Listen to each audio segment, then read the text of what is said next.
Madaxweynaha Jamhuuriyadda Federaalka Soomaaliya Mudane Xassan Sheekh Maxamuud iyo wafdi uu hogaaminayo ayaa gaaray dalka Uganda. Madaxweynaha iyo wafdigiisa waxaa garoonka diyaaradaha ku soo dhaweeyay Wasiirka Arrimaha Dibadda. Madaxweynaha Jamhuuriyadda Federaalka Soomaaliya Mudane Xassan Sheekh Maxamuud ayaa salaan sharaf ka qaatay cutubyo ka tirsan ciidamada qalabka sida ee dalkaasi, halka kooxo ciyaar dhaqameed ah ay bandhig dhaqameed ku maamuseen booqashada madaxweynaha iyo wafdigiisa.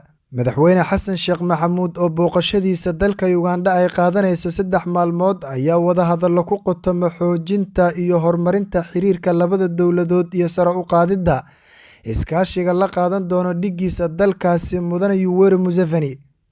Sidoo kale madaxweynaha ayaa inta uu ku sugan yahay dalka Uganda waxa uu ka qaybgeli doonaa madasha dhaqaalaha Soomaaliya iyo Uganda oo dalkaasi ka furmi doonto iyadoo ganacsatada iyo khuburada dhaqaale ee labada dal ay gorfeyn doonaan iskaashiga ganacsiga, maalgashiga iyo kobaca wax soo saarka. Mahad Axmed Calasow, Hirshabelle TV, Jowhar.